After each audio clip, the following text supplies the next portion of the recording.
Hi, it just popped up in the goddamn chat as we started.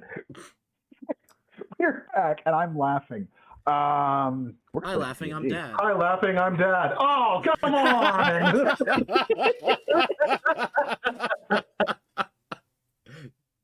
You both get inspiration Yes. that must be used during this session. So mark that down. When this session ends, you lose the inspiration. Oh man, I'm disappointed in myself for setting that up. But wow, that was great. Write that down. Episode title. That's yeah. Right, please write that down. Yeah. Well, I am clearly a well-oiled machine of a DM. Jordan, why don't you talk about our good friends? Yeah.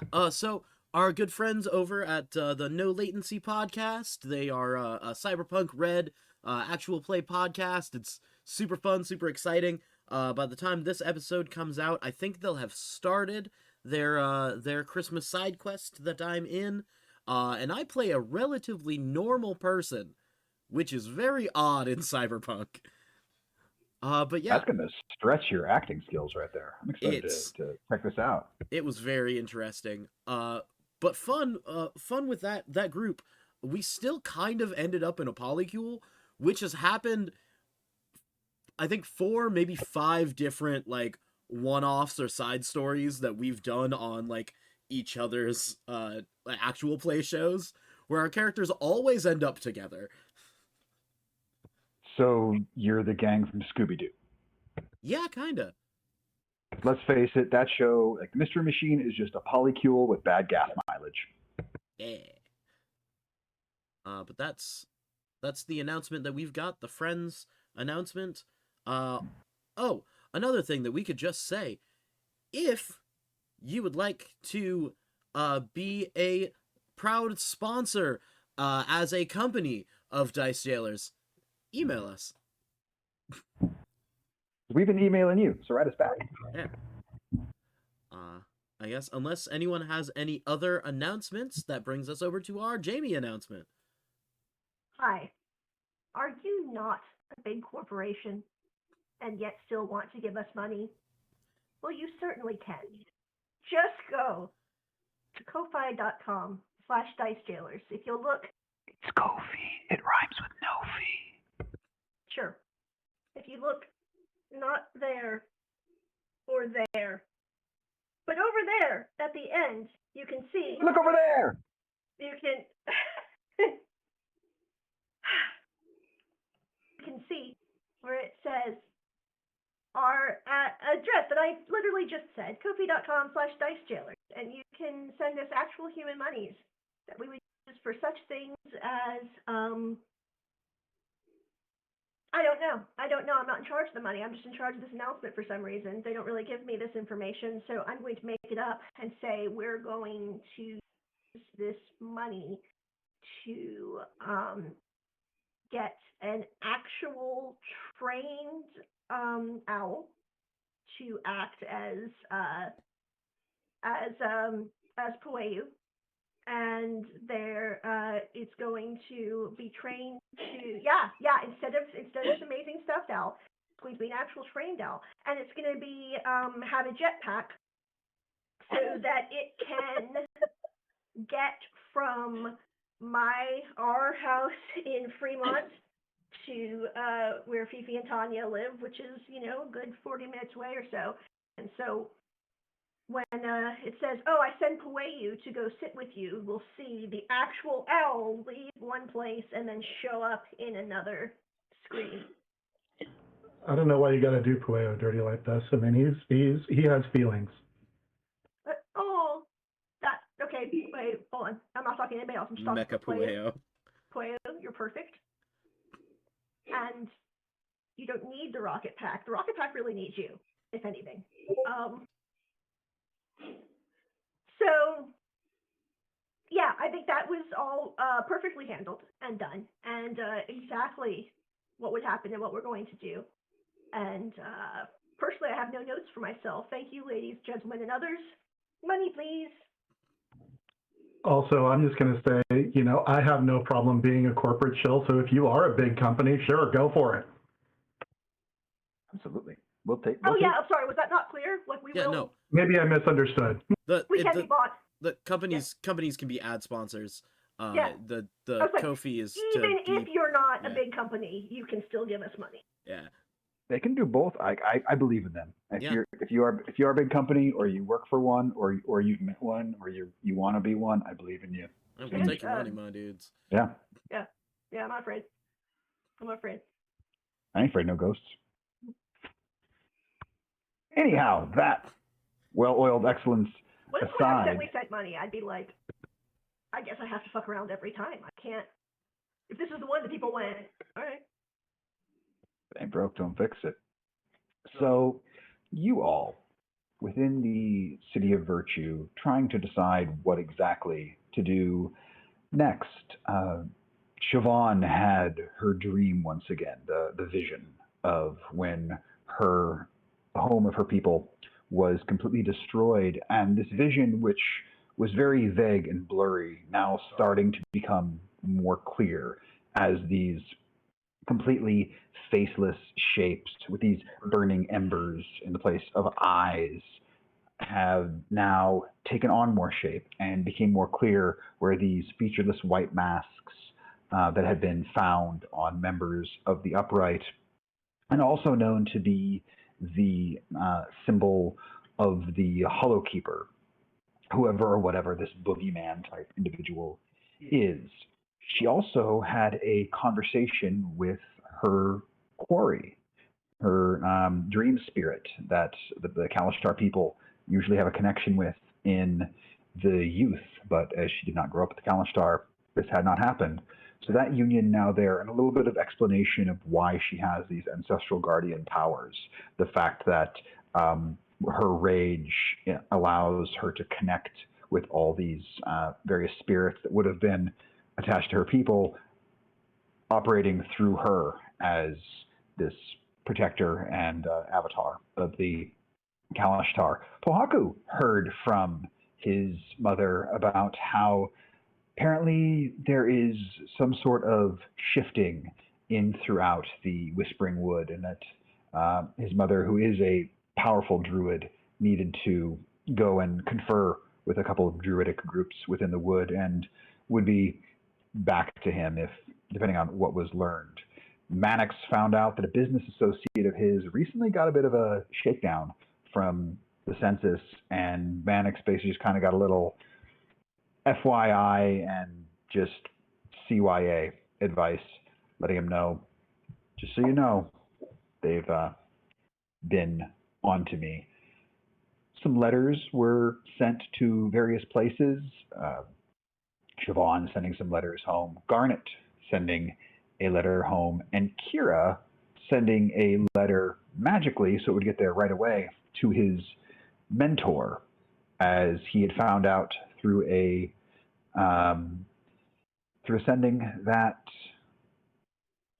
what he was told about his father is not the whole story. And this letter having been sent, matter of hours later, you all had come together, were having a conversation about needing to go into the Empire to uncover more of these meanings, either just for yourself or as a group.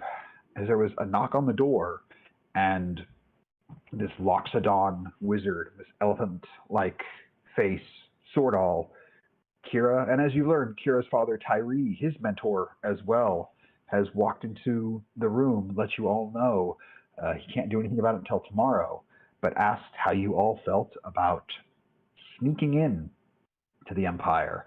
And that's really where we pick up, as you are all gathered here in your room at Disco Fort Kick-Ass Mark II, Swordall looking at the various cushions and whatnot strewn about. Interesting use of things.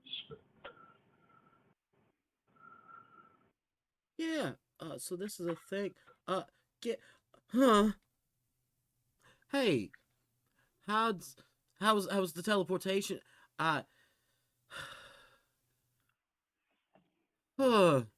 Today's a lot. Kira's been having a bit of a day.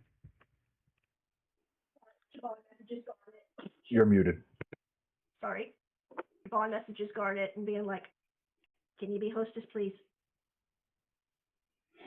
Garnet gets up, grabs some cake. Hello, I'm Garnet. Would you like some cake? Welcome to Fort Kickass. Well, This is a safe place where only truth is told. Please have a seat. Well, I've been known to have a bit of a sweet tooth, so don't mind if I do. Thank you very much. Come in. Everyone else, please introduce yourself to our guest. Siobhan, you hear back, is that good enough? I don't say this lightly. You are actually perfect.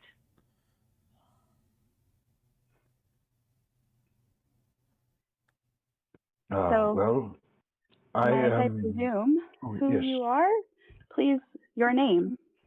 As Kira and Lord Soul here are both aware, my name is Sordal. Insight check. Go right ahead. Make an insight check. That's a 2 for 1. You believe that's his name? It hurts my heart every time I hear Lord Soul. I don't know why. Every single time I'm like, I will step forward and say, greetings, Sordal. Beg your pardon. Sordal, yes. Sordal, my name is Siobhan Finnegan. Pleased to make your acquaintance. Finnegan. Not by chance of relation to the smith of the Vagabond assemblage, Colm Finnegan. That's me father. Pardon me for saying this, but I don't see much of a family resemblance. Families come in all shapes and sizes. Please don't question that, sir. Oh no, sir. I'm actually 2 or 3 halflings in a suit. I like this one. Well, Insight check. Is she really halflings in a suit? yeah, make an insight check on that there, Pahaku. Roll a deception, Siobhan. 15.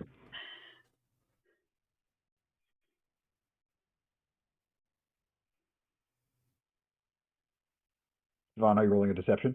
I am sorry. I was muted. That's a 7 minus 1 for a 6. You're quite sure she is not 3 halflings in a suit. We just kind of side eye over. We had discussed there is only truth to be spoken inside of Disco Fort Kickass. Oh, I stepped out of Disco Fort Kickass to do the introductions, I assumed, but yeah, you're right. Disco Fort Kickass is sacred. She would respect that. Does that mean Tortle has not officially entered, Sordal has not officially entered Disco Fort Kickass yet? He's like on the outskirts of the pillows? He's doing his best to. He's a big fella. Like, he takes up a lot of space, and he's sort of seated near it, but he's not fully, wedged up in there, because he'd kind of force some of y'all out if he did. And well, this is your room, not his. He's not going to be rude, but he's quite thoroughly enjoying the dessert that was given to him. I am rearranging because no one should, everyone is welcome in Disco Fort Kickass, and say, pardon me for the childishness, sir. They're humoring me, I'm afraid, as you already can. I grew up with halflings, and I'm well, whatever the opposite of claustrophobic is, I'm more comfortable enclosed. Should we try to get like another mattress or something to be able to, bolster Fort Kickass? Siobhan is rearranging. She's had to do this before. She is rearranging Disco Fort Kickass so that it's kind of more closed on one end and then open on the other. So if you want to be like all nice and snug, you can be. But if you want to not be like underneath, you can, because she also recognizes that, strangely, her brother Connor, who is the smallest, doesn't like being enclosed. So This is a marvel of architecture, to be sure. I'm quite impressed with what you have created here. Yes, that's the Finnegan name. No, it's It's actually no, the don't. mattresses, sir. No. My father has nothing to do with this, and actually he'd laugh. Never mind. As soon as Siobhan has sort of rearranged things to make enough space for Sortle to enter a little bit more officially, Reba is going to like put up a hand and warn him and just go, I just want to establish one thing. So my name's Reba. I want to establish that if you do enter Disco Fort Kickass, I would like to take the idea of truth and only truth being told very seriously. Absolutely, but I won't lie. Haha, see what I did there? I feel like I'm being set up for a joke a little bit, but carry Get on. used to that. As soon as he enters Disco Fort Kickass, Reba casts Zone of Truth. Okay, what's the save on that? So it's going to be Charisma 15. And he has to he has to make that Charisma saving throw every time he has a turn. So in this case, I guess every time he speaks something new. What? What? That doesn't sound right. Yeah. Right? Until the spell ends, a creature that enters the spell's area for the first time on a turn or starts its turn there must make a Charisma saving throw. So wouldn't you have to do it for every turn? If he makes the save, he saves. If he doesn't make the save, he can try and keep making it. But Gotcha. Yeah. Gotcha. Willingly Okay. fail to save. yeah, you can always willingly fail a save. And so for Zone of Truth, is that verbal, somatic? What are the pieces? Verbal of and that? somatic, and an affected creature is aware of the spell. So like that's why she tried to sort of sneakily say don't enter unless you're really concerned with the truth here.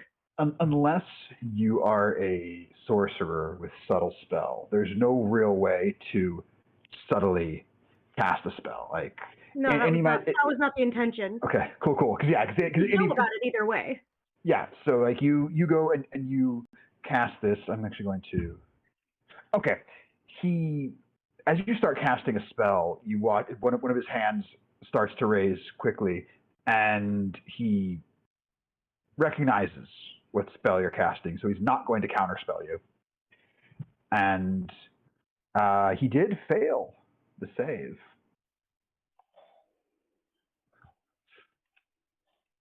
So I can understand the precaution. What would you like to know?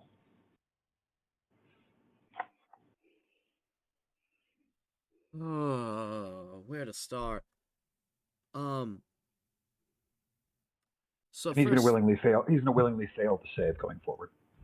So, first thing, is just stuff that you should know that I wasn't able to relay in letters. And unless anyone stops me, I just start to fill him in on everything we've dealt with the Upright, as well as Castian.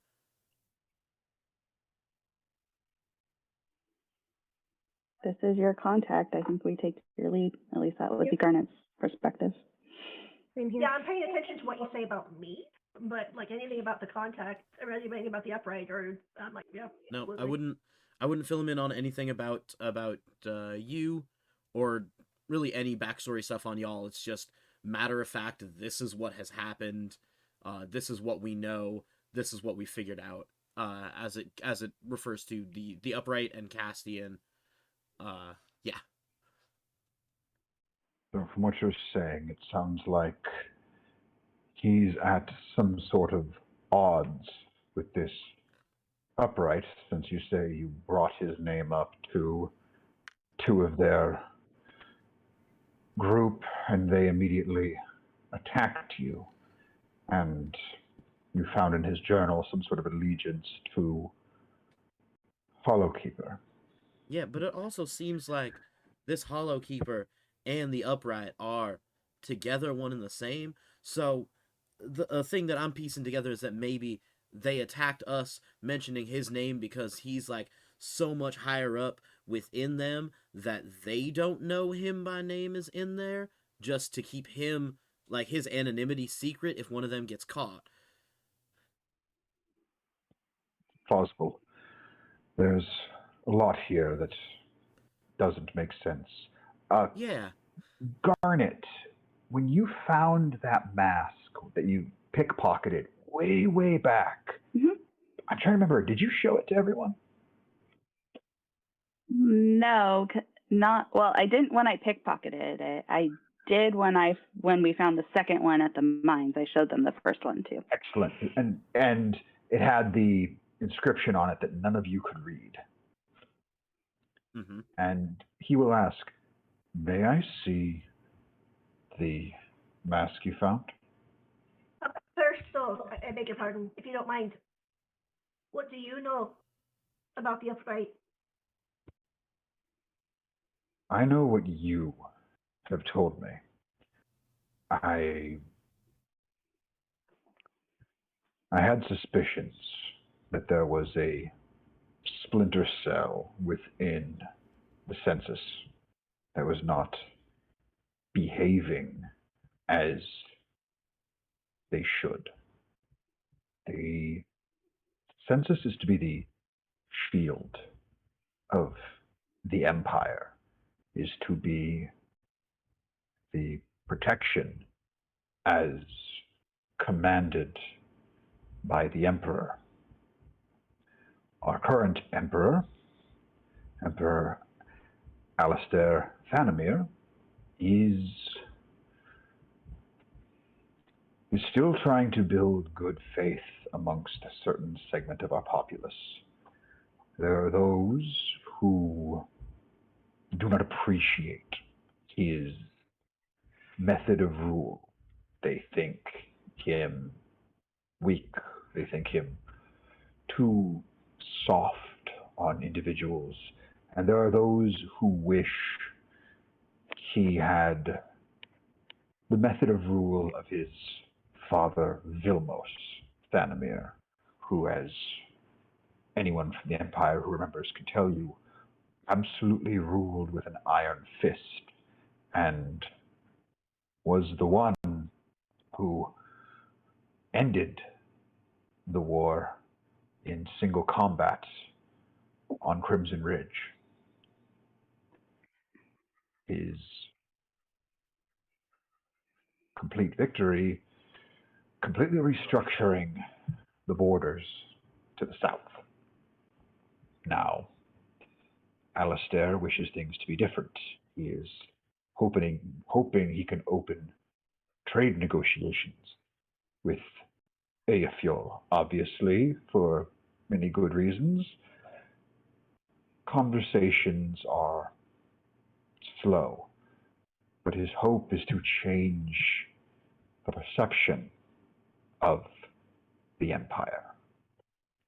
That was in character, by the way. Siobhan snorted. Yeah. And then looked very, beg your pardon.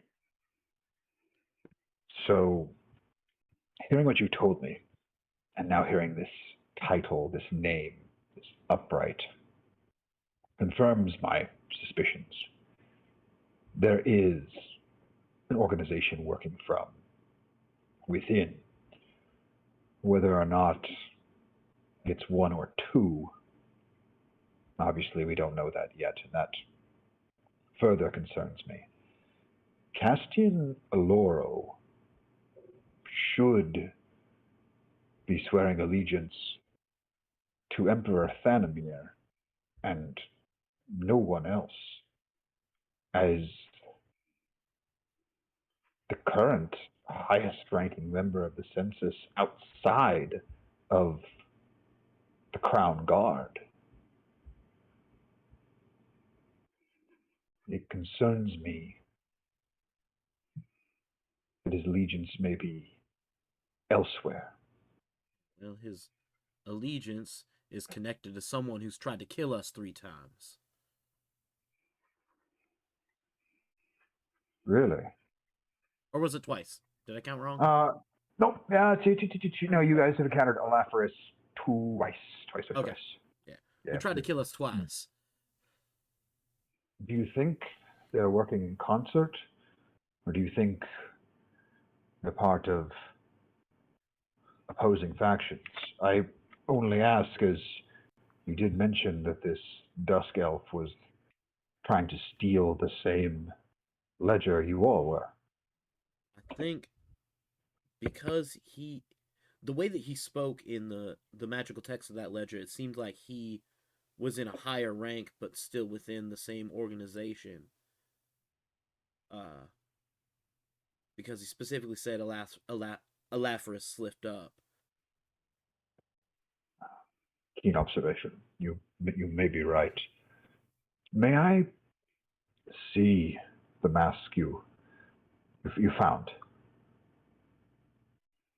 Okay, but close your eyes. Of course, and he will close and cover his eyes. Garnet will go and reach into the bag of holding and pull it out And he bring it out, but like make sure he doesn't know where the bag of holding is. Yeah. And he'll take it from you and he looks it over and he goes, This is the visage of the Hollow Keeper, the stories told to scare children. As he turns it over, he sees the inscription, which says, and he goes, well, that's less than pleasant. It says, the upright shall purify.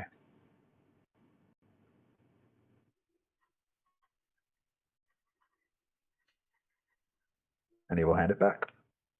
That's never a good thing. That's great. He looks right at you, Kira. He goes, you not been studying your celestial?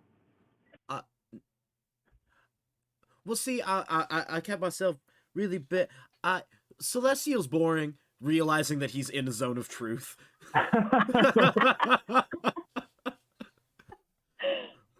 Nice. They say you have to learn Latin, but like, shouldn't you just learn the other languages that are based on Latin? You're going to receive a revised curriculum from me for your birthday. I can tell you that right now. You know, that's fair. That's fair. I did. Hear Garnet in the back. Ooh. I did, however, in my spare time, instead of learning Celestial, I did, and I will in Loxodon, say, just like the equivalent of an incredibly formal greeting. Yeah. And he says back to you in Loxodon, impressive. Yeah. And he'll resort back to common. Very rarely hear my native language from anyone. Well, yeah. Thank you for that. Thank you for that, Kira.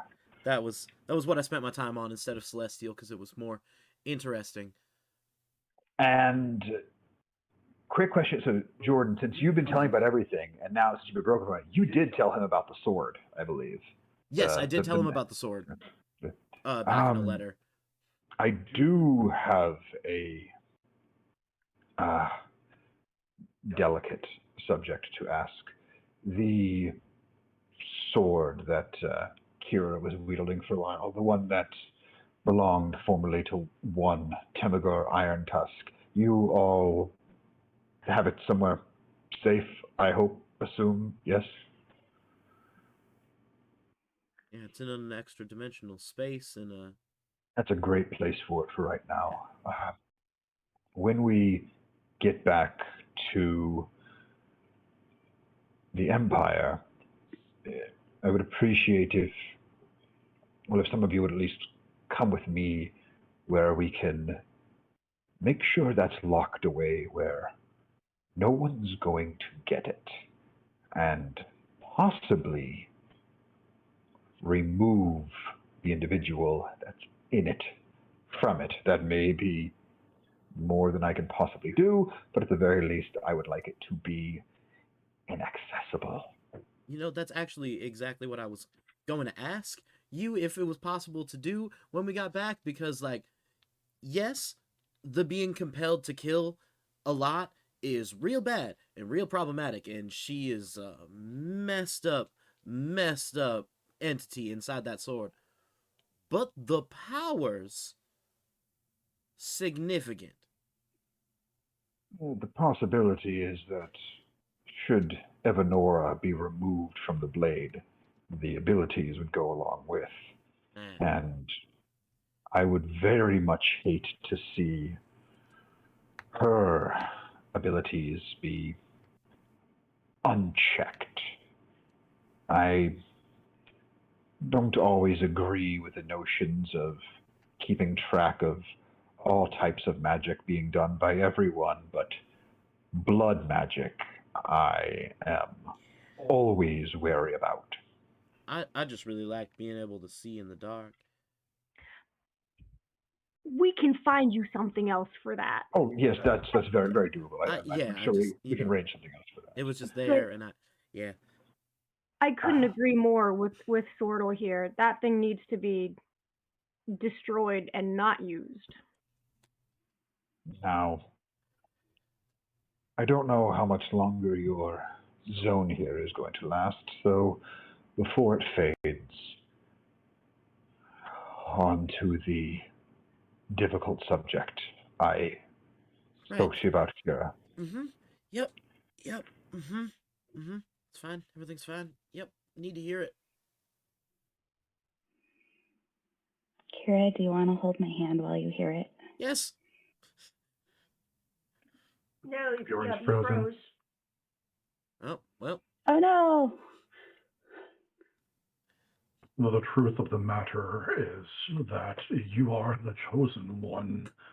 I bestow upon you 20 castings of the wish spell. Jesus. I'm just gonna Jordan, pause this. Yeah. So at this point, Swordall looking to you all, as you said, before this zone of truth fades, the story you were told was that while Tyree's group was in the process of trying to apprehend or take down a warlock by the name of Volvris Graham, that he was struck down in combat with her, and that she escaped. The last part of this is very true. She did escape, and her Dampier lineage would lend much credence to the notion that someone she struck down could not be brought back. After all, it was known that her patron was a very powerful bastion of the undead. Not exactly popular. I have been digging since the day he was killed. He wasn't just a student of mine, he was my friend. And the report never completely sat right with me. I can tell you now, I don't know what happened, but I do know this. Volvris did not kill him. And my guess is that she's the only one who knows who did. And unfortunately,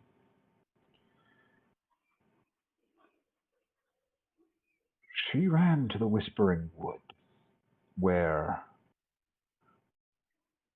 who knows if there's anyone that could try and find or track her there. But she knew no member of the census would be fool enough to go hunt her there. Is that why they brought his ring back to me? So that I couldn't use that to magically find his body? That's my theory. So without waiting, Pohaku is going to reach down to the ground. The tattoos on his two wrists light up, and he is casting Sending, to the, hold on, pull up names.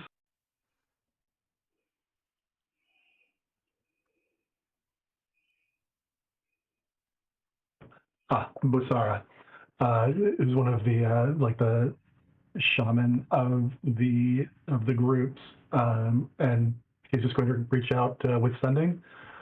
Hi, Auntie. It's me. Is there anyone in the wood you know of named, what was the name of the warlock? Vovrus Graham. Vovrus, Vovrus. V-O-V-R-I-S. Do you know of a Vovrus in the wood? It's important. Let me know.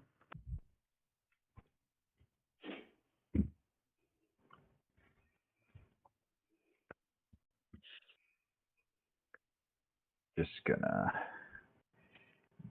we'll take a little picture of that guy. No, it wasn't Bronzy. Bronzy doesn't always get to come out to play, and Right, you're not trying to murder someone right now. so I will just throw that in the game chat for y'all to see. Let's see. Oh boy. Oh boy. Oh boy. It's not a name I have ever heard. I conferred with the wood as I could, and nothing came back to me.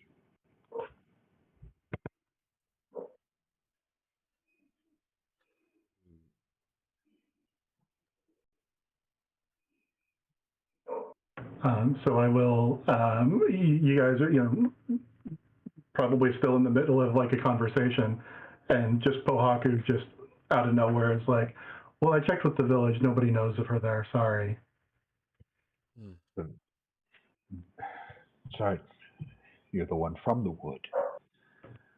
Yeah. Well, my thought is there are a few things that need to be uncovered. 3 things in my mind. 1, who is the upright and who is in their numbers. 2, who or what is the Hollow Keeper and what is their allegiance and machinations. And 3, this is 2 parts, but I think the information is together on this. Where is Vovrus and what happened to Tyree? I don't know for certain that she knows, but she was there. I'd like to add And one more thing to that list. yes. Crimson Ridge. Yes.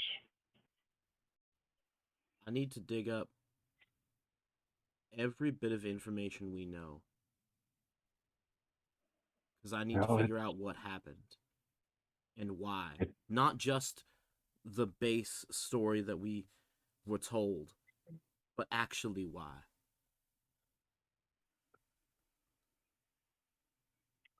It'll definitely take some digging into archives of information that I don't have easy access to, but I will pull what strings I can. You're right. The story we know is likely only partially true. After all, the victors usually write history. And I know I'm throwing a lot out onto your plate and asking a lot, but there's one of us who, I'm not gonna say which one, just unless they want to make it known, but there's one of us that has some some strength and some talent in divination that could use your help if you're willing. I'm willing to do what I can.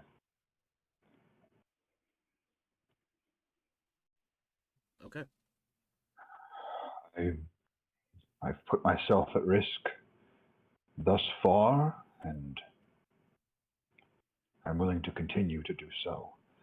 I'm just sorry it's taken me all these years to dig up this little bit of information, but my fear has been if anyone caught wind of what I was doing or attempting to do, that my access would be quickly cut off. There. And I'm gonna look straight over at Pohaku.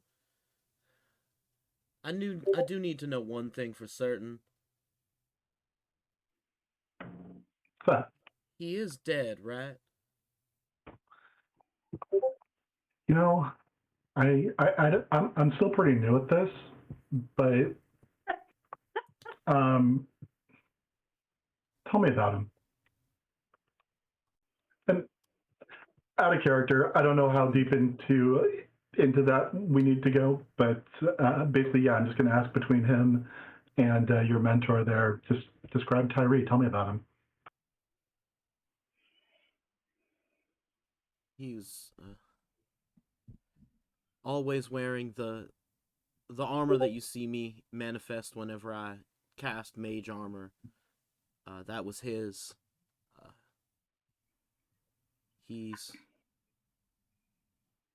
I can't. As far as features go, we looked very alike, but the passage of time, his hair done up like mine, but significantly longer. I'll use minor illusion to try to kind of shape it along as you're describing it, as you're describing him. And then I'll ask Sortal as well, because I can tell, Kira, this looks hard for you.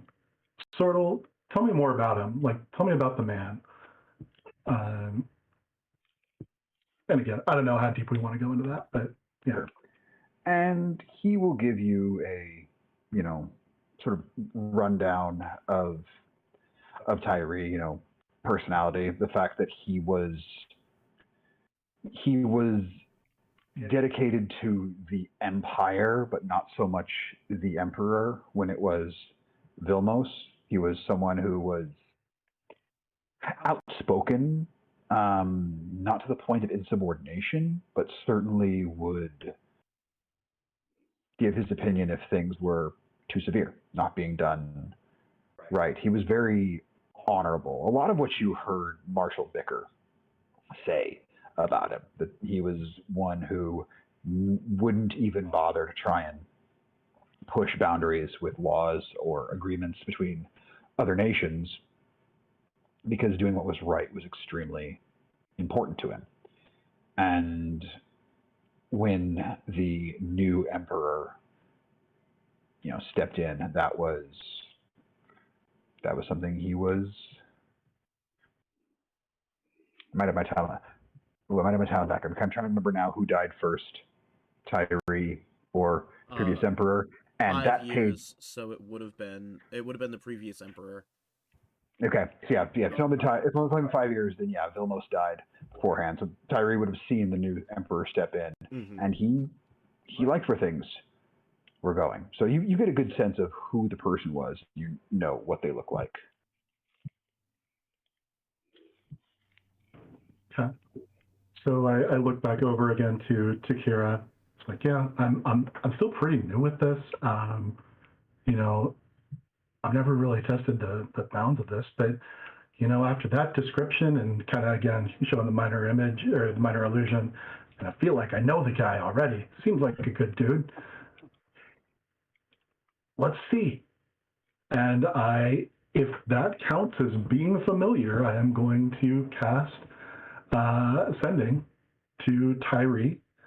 I reach out to him. Hey there, Can you hear me? I'm a friend of Kira's, and we just wanted to confirm you are, in fact, not dead. Right? Okay, let me know. How long are you willing to wait for a response? How long is Kira willing to wait for a response? Oh, Kira's going to sit there for an uncomfortably long time because he needs to know this. Yeah, you receive no response. Well, Kira, I don't know, but I didn't get a response. So How does that's as much as I can tell you. I beg your pardon. How does sending work though? I mean, do you have to respond if you get a message? No. They don't have to. From what I understand of this, and when Mom has used it with me before, I'm able to get back in touch with her. But there's been times when we don't need to talk about them. But I chose not. I chose not to.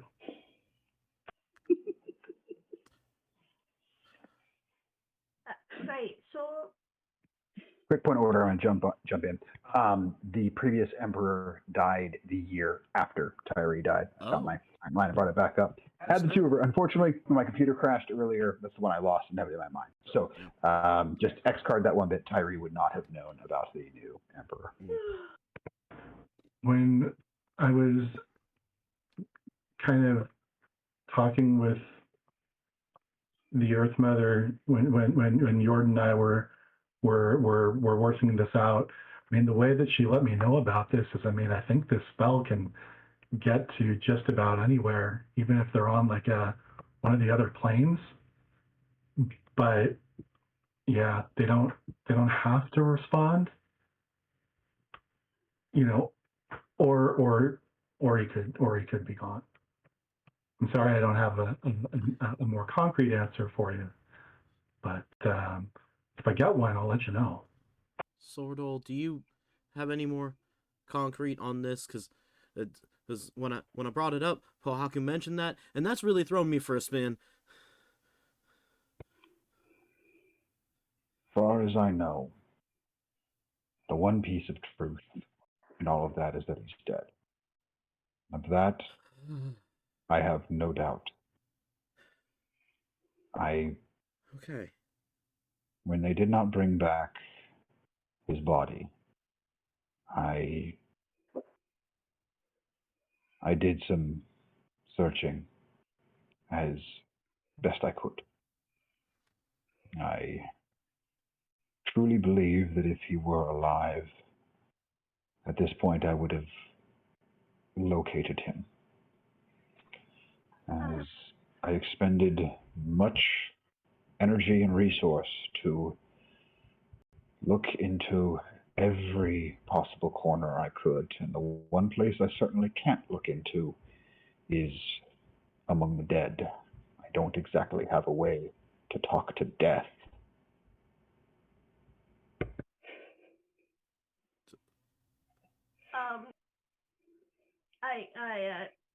Siobhan speaks up and says, excuse me, what was the reason given for a body not being returned? They said his body was destroyed in the combat, or at least most of it was, and they gave what parts of him that remained a burial. I don't know if Siobhan, this is a question, I guess, because I don't know what Siobhan would know about that. Jamie thinks that sounds highly sus, because, like, if he was disintegrated, sure, the body is gone, but then the ring was gone. Does Siobhan know enough about magic to be like, that doesn't make sense? or never mind. You know what? X card, because I think I have an answer. If I was like, right, so I don't know a lot about magic, but that doesn't make much sense to me. I wouldn't. I don't know what your customs are, but in here in the assemblage, say occasionally someone will die in an explosion, and you give back whatever parts you can. It's happened from time to time where someone killed in action, some of their important effects will be what's brought back, and that will be what's used for some sort of service, as sometimes you're buried where you fall. It honestly depends on how far away from home one is. They were quite some distance from the capital city when this occurred. So the notion that pieces weren't brought back is plausible. After all, one doesn't carry around the means to. No, say no more, of course. All they I'm gonna gave me, all they gave me besides what was brought back for the burial was this. So I'm gonna take Kira, kind of taken by the shoulder. Is there a window in our room? There is. I'm just gonna kind of pull him over to the window, looking out over at just like a copse of trees, out the window, and I'll say, hey, Kira, you mentioned, if the stories and what you thought, you don't know who you are, if, what have you been working towards? Trees. That's how they work. You see them all out there, right? When one of those was dropped into the ground, the parent trees dropped the seed into the ground. Couldn't control where it was dropped. But you see how that one over there is kind of all like wiggly and wavy? It's not growing straight up. It has to get to where the sun is. It made that choice, not the ground.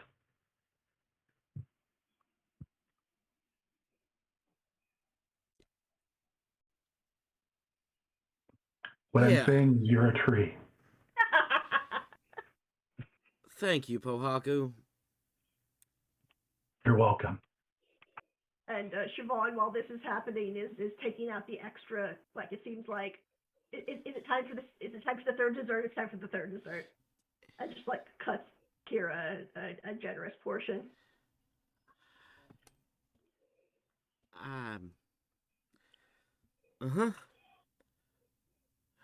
Great, good, and great, and I'm a tree. And I just take a big bite. Oh, there we go. That's I was the title. going to say, write that down. That's the title. I'm gonna unhook my champion belt and put it around your waist too. It's a little big for you, but we'll cinch it up real good. I mean, Pohaku, thank you, but I didn't earn this. I can't. Siobhan in his head. And anything else, isn't it? Yeah, no. Siobhan in Kira's head mutters, "These are the fucking pocket sand."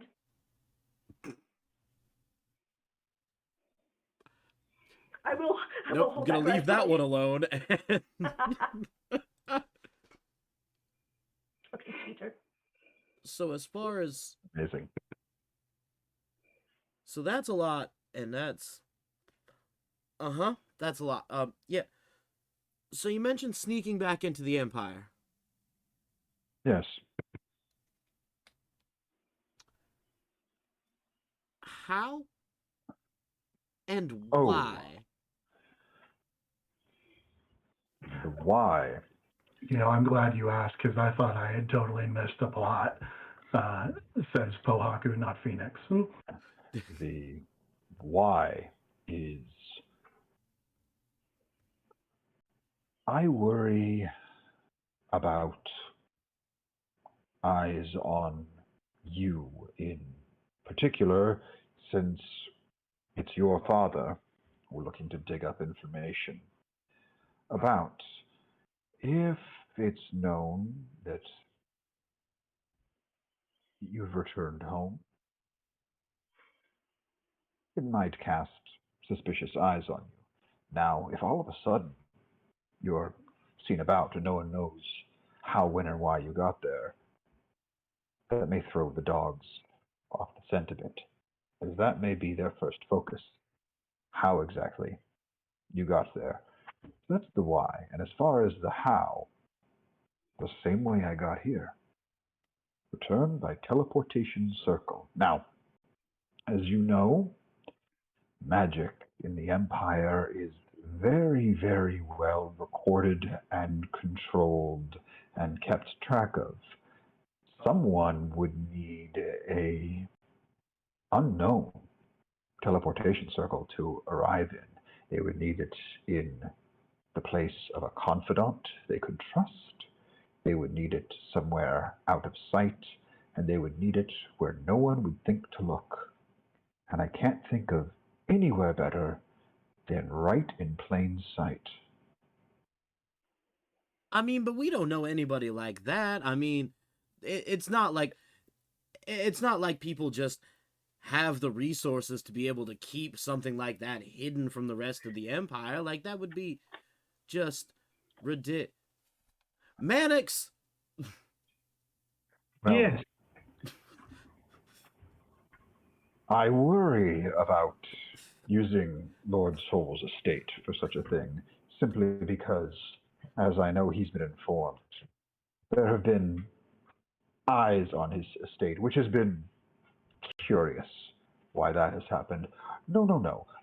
Someone you know far better who is, well, as you know, quite trustworthy and would be very happy to see you come home. You telling me Halia has her own teleportation circle? Oh, yes, we've had one there for many, many years. Do you remember how there were those times coming home? It was miraculous how your father was just able to surprise you being there at the bar, and you couldn't figure out how he got in and got past you because you had been watching the door the entire time. That is so simple. Why did I never... Why did... There's a teleportation circle hidden It's upstairs. okay. You're a Of course tree. there is. You're a tree. It's okay. Uh-huh. Yep. Yeah, that... That... Follow the sun. It's gonna be all right. Of course it was just a teleportation circle. Why didn't I... Of all the times reading over that I studied... What? I am really feeling my 11 intelligence or whatever it is right now. And the good news is, I am the only one who has the arcane writings of that circle.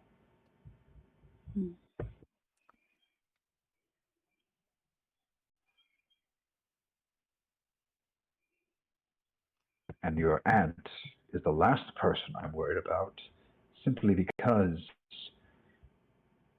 she never approved of the census when Tyree was with them. So she certainly wasn't going to tell any of them about it. That's fair.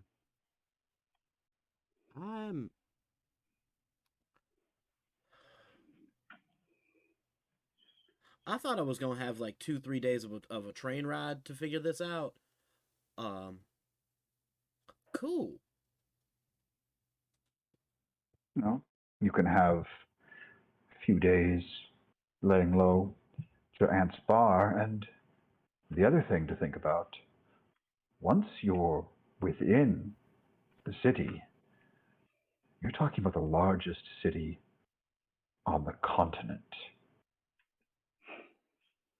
How is anyone going to simply look about and find you if they were looking for you? Oh, no, no.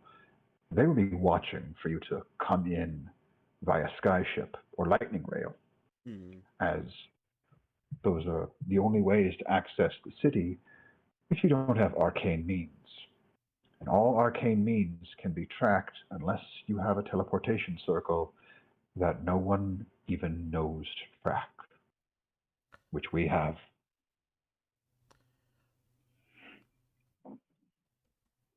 I can get you in, and I can get you out.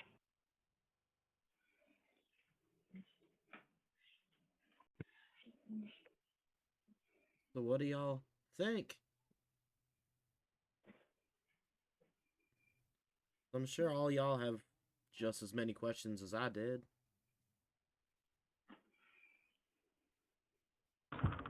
What happens if they find you? I mean, it depends on who. And it depends on looking what they for you. find you doing. Yeah. I mean, because if I'm just back home, depending on who finds me, I just made it home. My worry is just anyone within the census knowing where you are, only because we don't know who all within their ranks we can and cannot trust right now. And for that reason and that reason alone, I'd like to keep you out of their gaze for as long as possible. Though, as we try and gather information and move forward, it may and likely will involve some direct dealings with some of them. Castian in particular, as he would have more access to information than any of them. Cassian does not know that we know. Of course not. It was very... I still don't fully understand how we were able to pull that heist off. Well, that would be my concern. How long do you reckon until Castian realizes that it's not the original ledger? I mean, as soon as he tries to look for the illusory script. Because we certainly didn't know to include that in the copy. Yeah. So I'm Which, hoping... in which sense it is something that has appeared and you all have been able to record that, there's reason to suspect he already knows he has the wrong one. Well, again, not a spy or a magic user. Two of us were after it, two groups were after it, one being begging your pardon, that fuck the Lapras, and the other being us. And if he has dealings with Lapras, I don't know how long. Oh, there's no nice way to say this. Don't know how long before suspicion is off of us, and then Kira again begging your pardon. You're not much of an actor, are you? I mean, All right. Except for seemingly you, I'm very good at not showing my cards, not showing my heart on the sleeve.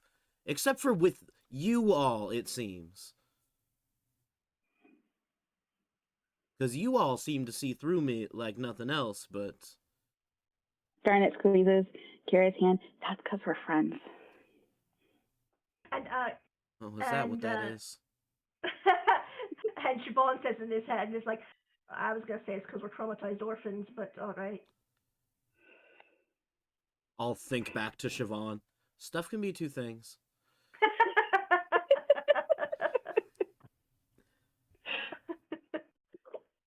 Oh boy, don't forget you're also Traumatized orphan. quite young. We have a bit more experience on our side. Speaking of which, and I turn back to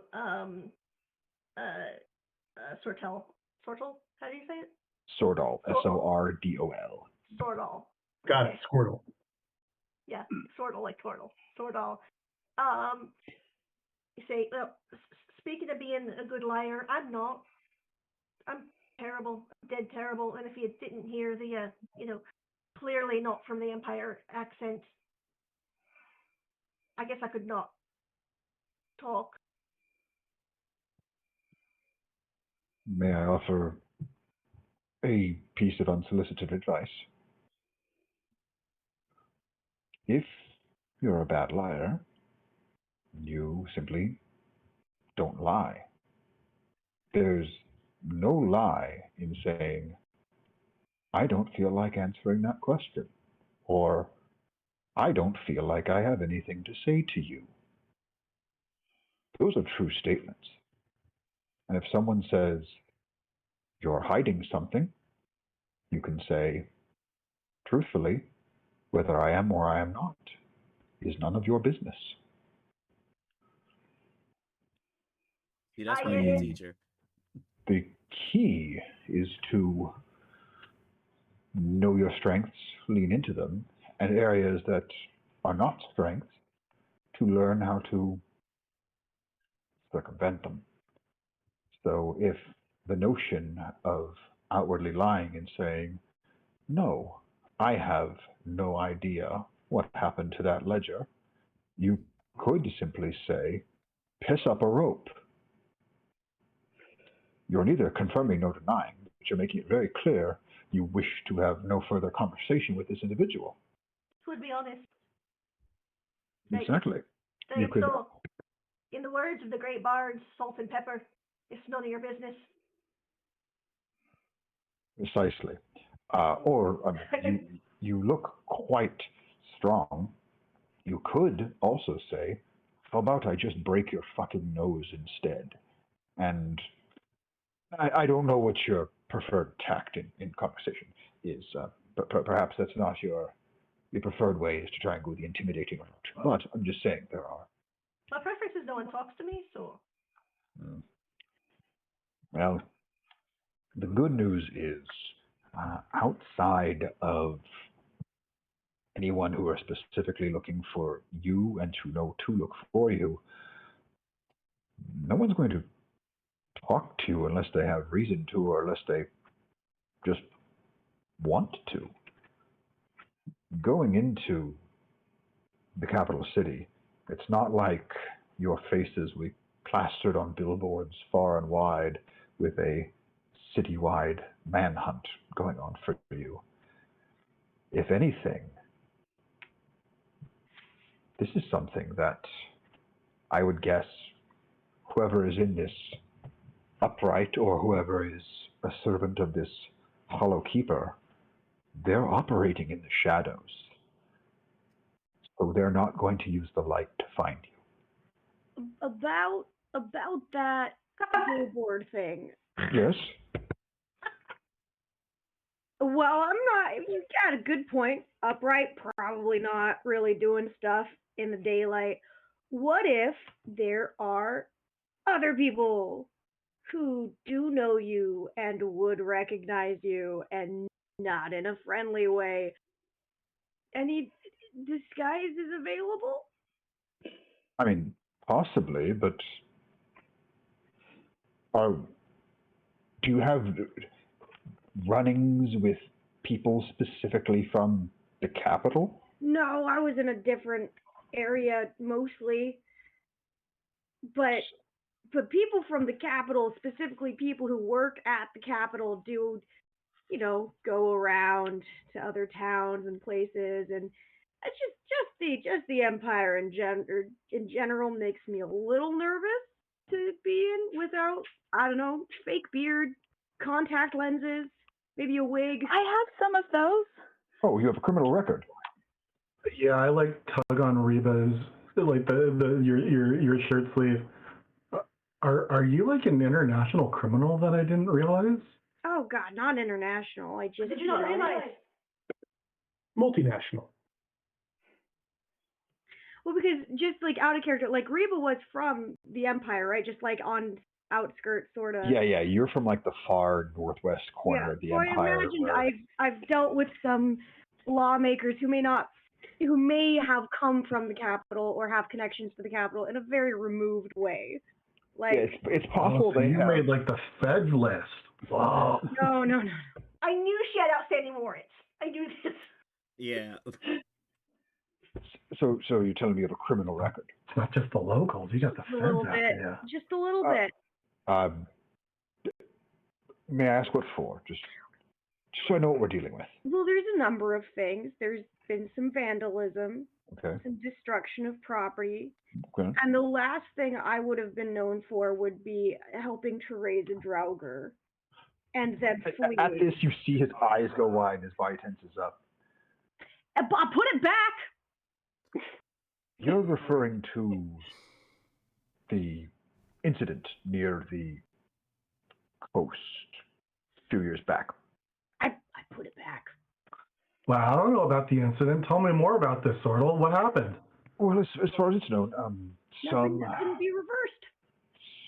some rapscallions decided that it was a good idea to play around with things they didn't understand. They brought forth a very dangerous undead creature, and they did, as Reba here has said, put it back. There were witnesses. There was much terror, and I believe there was loss of one life. Yeah. One of the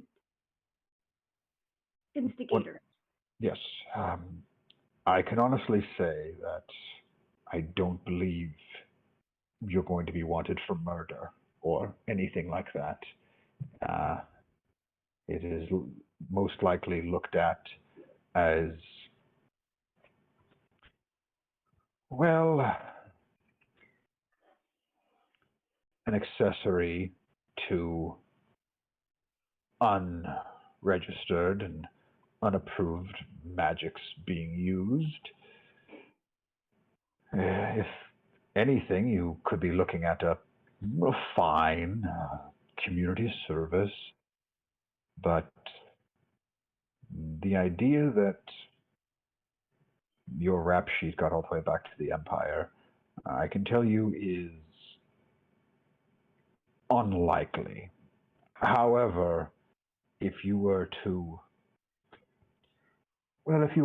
have any transgressions that caused them to look further into you, then they would find it, and anything would be then added on top of. So keeping a low profile may be in your best interest, but I don't know that you need to be fully disguised. If you wish to, though, may not be the worst idea. So Reba, I just only have one other question real quick, if you don't mind. Like, did you mean to hurt anyone when you did that?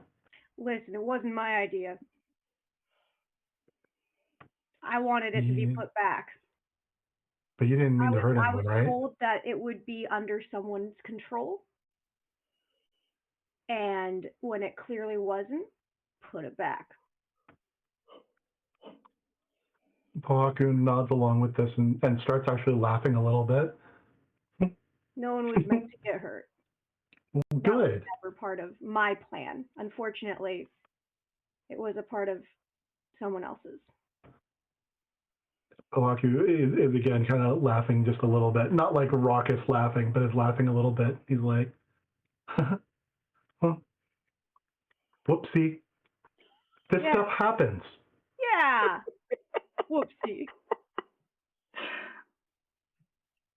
Whoopsie. It's okay. Look, I get it. Stuff happens.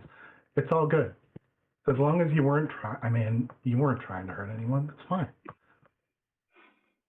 Thanks, Pohaku. That is very comforting, strangely enough. Oh, well, that's good. Now, as long as we stay far away from my little town, we won't. And yeah, capital. I could see myself wandering the capital. I have me. questions. I Go have ahead, answers. Siobhan. I would say, this is Jamie, not Siobhan. I could say, I don't know if this is everybody, but just for me, Casey's audio went out for a second, so I like to picture that she was cursing extensively about the Capitol. That's what I assumed. It's like, I'll go to the big Capitol if that's what we need to. I like that. I like that better. This motherfucking bitchin' shit ass capital. Sort all these questions aren't necessarily for you. They're for Kira. Kira, your aunt's name is Holly? Halia. Halia. Yeah. What are Aunt Holia's favorite things? Because I think we should bring her gifts. She really loves lavender. She's very partial to blueberries, strawberries. She's also a big fan. So her favorite drink is a mojito. I do know how to make one, although I don't know if it tastes right. Oh, they're delicious. I'll What's see. a mojito? What was that? What's a mojito? Oh, it's quite nice. You take some fresh mint and a bit of sugar, and you muddle that up a bit in a glass, and there's often sometimes you have fresh limes in there, and some rum, and some sparkling water. It's a very, very refreshing beverage. It's quite delicious. Sounds lovely. Okay. Sorry, no, go ahead. Yeah, she loves that lavender.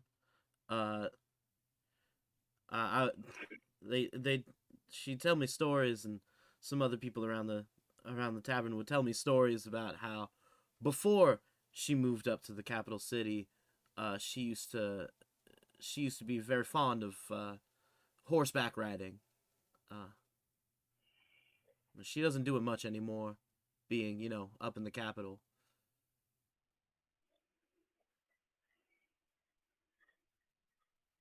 Yeah. She also just really enjoys anything handmade. She really appreciates. You wouldn't really expect that from her demeanor, but despite how she treats some of the people around the tavern, she is very soft and kind, and she will hit me if she hears that I said that. Understood. Startle, do we have time to do some quick shopping?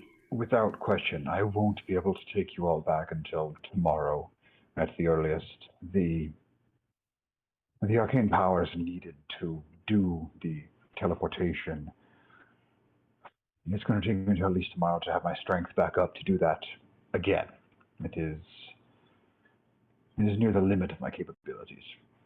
While I have talents I am proud of, I'm far from the greatest wizard out there.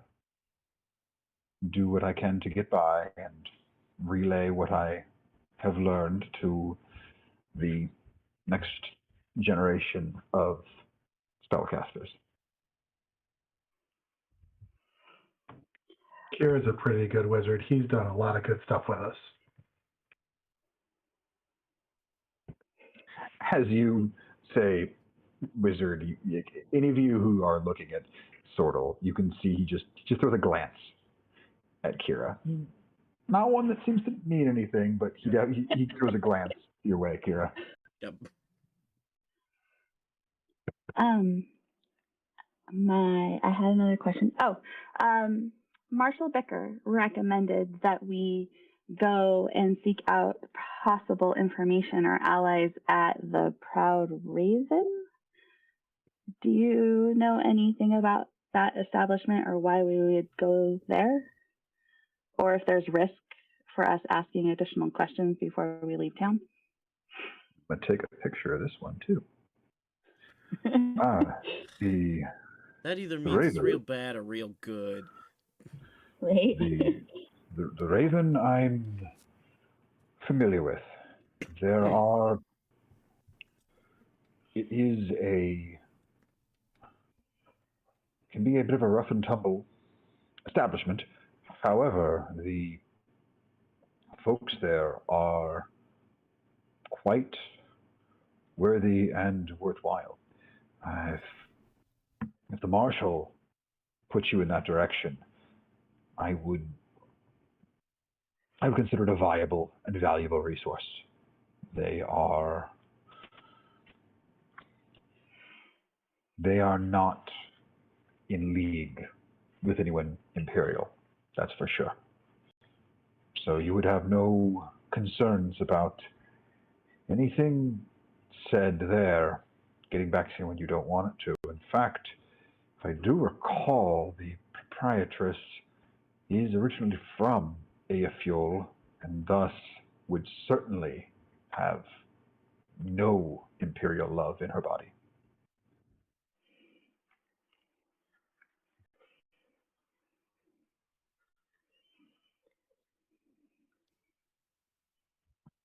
But yes, anything you need to do before tomorrow is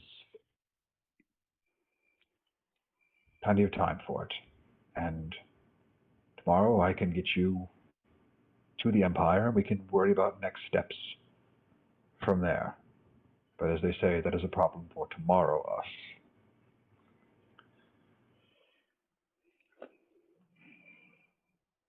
Well, in the meantime, since you're here, is there anywhere around town you'd like to go? Oh, I haven't been here to the city in quite some time. I think I'd like to wander down to the public square, the center of town, the location where the Treaty of Virtue was signed that codified the existence and individuality of the Vagabond Assemblage. It's a piece of history that I like to revisit whenever I come to Virtue. Well, let's go. Let's walk and talk and catch up, and we'll meet back up with everybody later. Gladly. It's been a pleasure to meet you all. If you will excuse us, I would like to let Akira accompany me. They will exit. Bye. Garnet will make sure to establish psychic link with Kira, and probably Reba and Pohaku as well. 4 hours.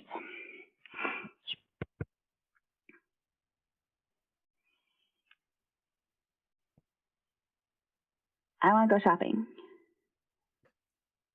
Love it. What does Garnet need to get? Well, Garnet needs to go to the craft fair or whatever the craft co-op is of Virtue, to look for some cool handmade items for Aunt Halia. Yes, and she's hoping that there are some good local food things, as well as like some neat wool mitten type things or something, that kind of stuff. There is a full-on farmer's market, so you don't need to worry about that. Let me make sure that the farmer's market's going on today, though, because, if it's not, then, what are you going to do about things? So, but you're specifically looking for, just you said some food stuff, looking for the lavender and everything. Let's see here. Okay, but yeah, also, you would. Oh, good. If there's whatever the local equivalent of such a thing is, because I wouldn't want to just bring her stuff she can find all the time. Oh, of course. So let's see here. Yeah, so it is the equivalent of a Thursday right now. So it's fairly busting. I just want to make sure that it wasn't, shops are closed kind of day. So yeah, things are are bustling, fairly busy day here in the city. Give me a little investigation check. Let's see how quickly you find the stuff you're looking for. Okay.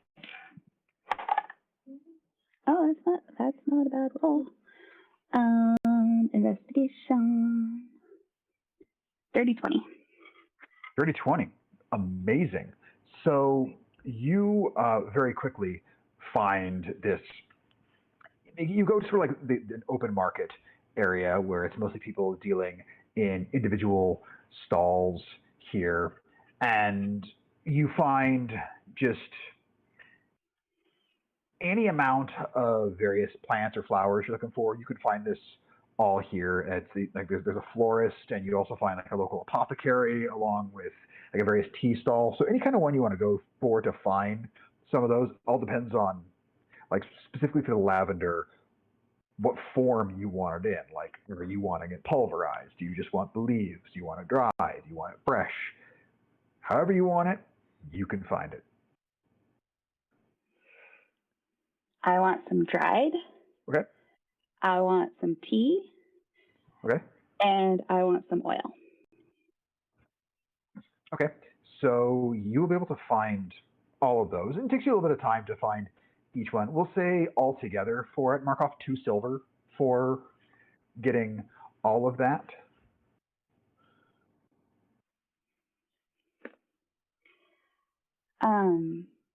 And we're heading into colder season, even though we're still heading a little bit south, Yes. right? So she also wants to find someone who like knits stuff, and wants to find a wool hat for Kohaku.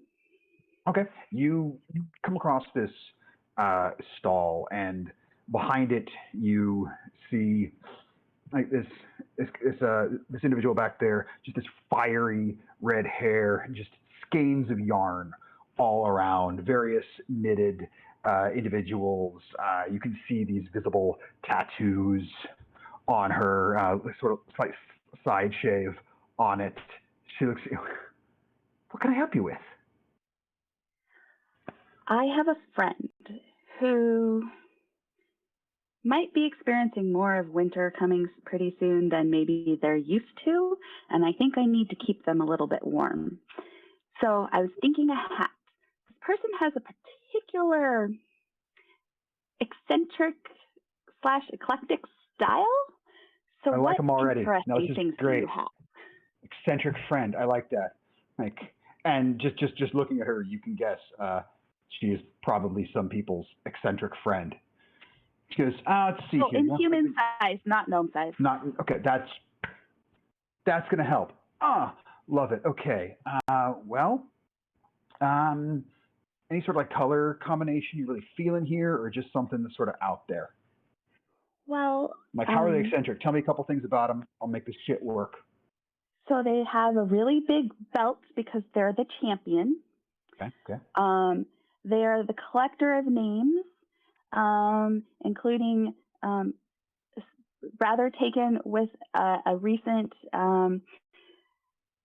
interaction with a dwarf who had some amazing braids. So I think anything goes. Awesome. So here's what we're going to do. So you want it sort of eccentric? Check this shit out. And she lifts up this knit cap that basically coming off of it are, and they're not super long. They're maybe about eight or so inches long, going straight back. They're kind of like predator threads, but they're in all sorts of different colors. Like it's a gradient starting at, sort of like very, very dark purples, almost black. They're so dark. And it goes all the way across. By the time it reaches the other side, it's just like this bright, glowing pink. And so it's just this complete transitional of purples all the way to pinks. It's perfect.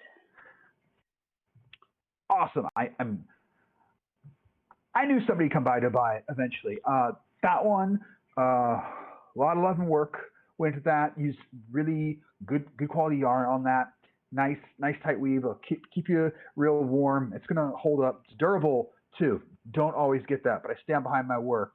That one there, I'll let it go for, we'll call it 7 silver, and we're good on that one. So, do you have more of these, but in different colors, but the same style? Like maybe one in a gnome size, Okay. a couple in a bigger than human size, like say orcish size, and then a couple in others in human size. None quite so loud as this one. Okay. But I'd like us all to be themed. I mean, yeah, this is what I do in my spare time. Like, So I need love doing 6 this. total, including this one. Oh, yeah, I got that. Oh, it's I love when I get to actually share this here. So, okay, that one is okay. We got that. Let's see here. So the gnomish one, I don't have a whole lot of the smaller ones. Do you want that one brighter, more muted? I got a couple options. Oh, bright. Is it for you?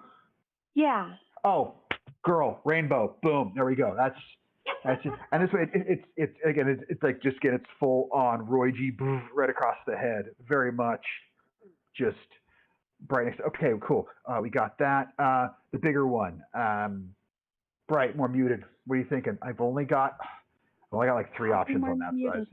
Oh, probably more muted. Okay, cool. Do they like green? Is that too on the nose for a half word? I mean, not necessarily, because when she pulls it up, you can see it's a much more like forest green as opposed to. Okay, no, that one's good. Okay. So we'll do that, and you can see some of the braids in there. There are a few browns in it, kind of going like a more foresty kind of look. Okay, and you said like 3 other like human size ones. Well, Mannix is a dragonborn. What size are they? They're medium-sized humanoid. Okay, yeah. So yeah, all around a medium size.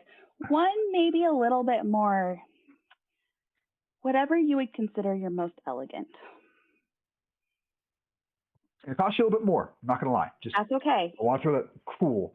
So this one, and you can see it is a very like royal blue color, but into each one you can see like gold and silver woven like threads into it, like going back curled. They almost look sort of like unicorn horns, as those are all curled backwards. That one's 2 gold, just as it is. Cost of materials and cost of my time working on it. That was a hard one to make, but a business is a business. And then last 2, how bright are we getting on these? What are we thinking for colors? Because once you get into about my size people, I got a lot, because I can make them from my own head really easily. It's easy to kind of measure that. Other ones, not as much. So how about one that would go really well with some beautiful red hair? Okay. Let's see here. I think.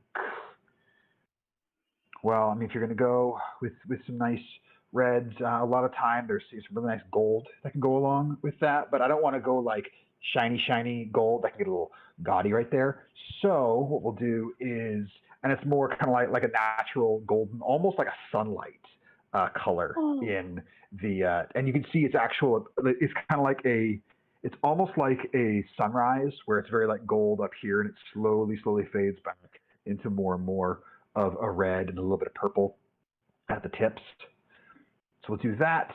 And then how about the last one? This is the person that I don't know the best. Okay. But I think they need something that expresses power and gives them confidence in their abilities. So whatever that looks like in a hat. Okay. Well, I mean, confidence. I mean, you already mentioned the red hair, and she gestures at her own hair. So I might have gone with that, but we've already done that there. I got you on this. We're just going to go simple, a little more simple on this. And the overall base fat itself, it's just kind of like this deep storm cloud gray. And then coming off of that, it's just a series of like blues and whites. That's pretty.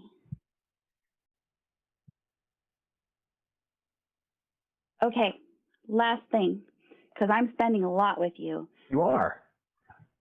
Do you have a pair of gloves that you could just throw in for free that matches the first hat I bought? Absolutely. You know what? Believe it or not, I actually do. No, if you're buying all these gloves, no, those are free. You can have those. And here's a pair of gloves too, and it's just a pair of like basic black knit gloves in your size. You can have those are free also. If you're buying all this, the name's V, by the way. It's very nice to meet you, V. I'm Garnet. Nice to meet you, Garnet. I am so lucky to have met you and to get all this for my friends. Wow. Very, very glad that we can do business. So altogether, let's see here. That's 5 of them at 7 silver, which would be 35 silver, and then said 1 gold, 5 silver for the other one, which would bring us all to 5 gold. We'll call it good. That sounds great. Here we go. Thanks for doing business. My pleasure. And hey, if anybody who wants some good knit goods, send them over to V. You got it. It's done. Garnet's gonna go find her friends. Amazing. And remind them that we need to go to the Proud Raven and have all this hidden at some point. Yes. What are all the rest of you doing? Well, Garnet goes and buys awesome knit goods. Well, I'm crying because you referenced V and now I miss her. V is my friend who helped teach me how to knit.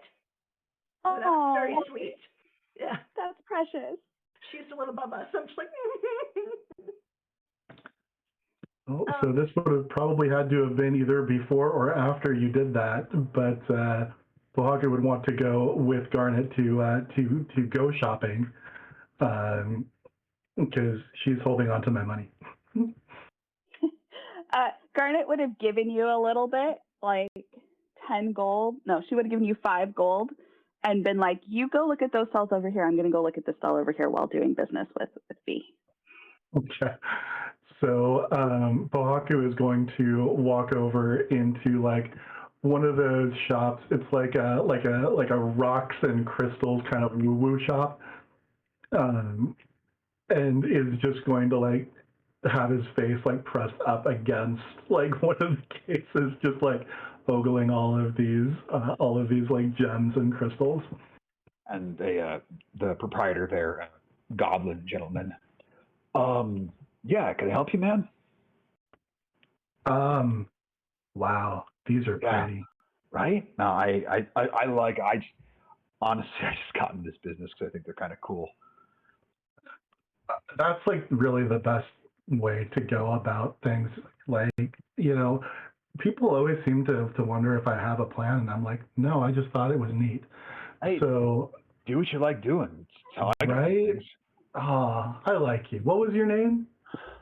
Oh, name's Jazzy. Jazzy. Yeah. Jazzy, it's great to meet you. What's your name? I'm Champion Pohaku Kahu Esquire Proudhair. I just call you Champion. You can call me whatever you want, Jazzy. I think you're great. I'm gonna call you Champion. That's a good name right there. All right, I like it. And I just kind of point to one of them. It's like a kind of banded, kind of polished rock with some streaks of gold kind of shot through it. That one is really nice. It's almost like it's talking to me. I can feel like, wow, I can almost feel it like trying to, I think I need that one. I mean, maybe it was put here to go with you. I mean, if you want that guy, and he holds it up, and it's about a little bigger than a golf ball size, and kind of rolls it around in his hand. He goes, walk it in. If you got 5 gold you can part with, walk out of here with this, man. Oh, okay. I thought this was the 300 gold one. Cool.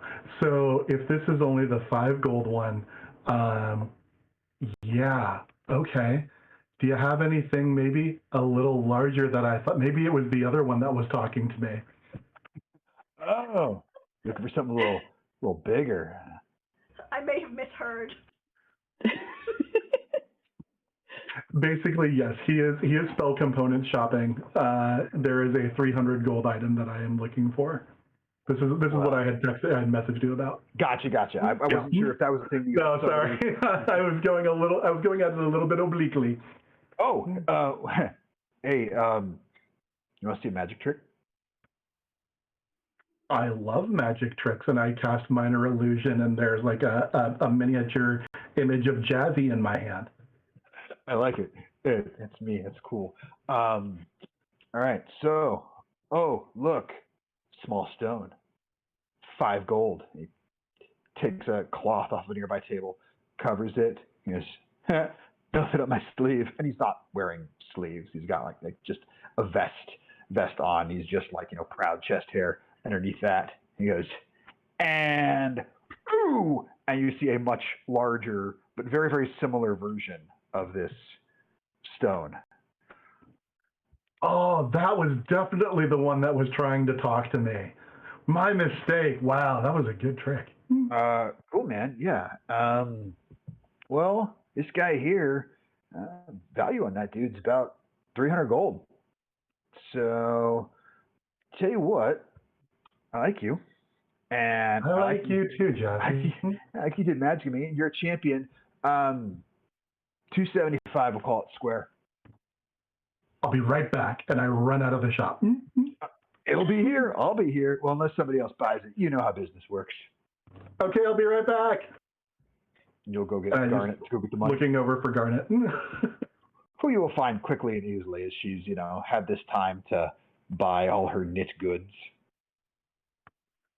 Garnet. I found a thing. I need to get it. Okay. Okay, cool. Come on over here. Jazzy has it. He's great. He has some really nice chest hair. It's nicer than mine. I don't have chest hair. Not everybody needs to have chest hair. That's a good point. The differences are what make us special.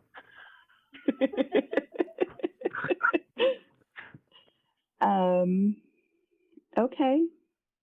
And so I just dragging her with child down the toy aisle with mom, and just dragging her over to this gem shop.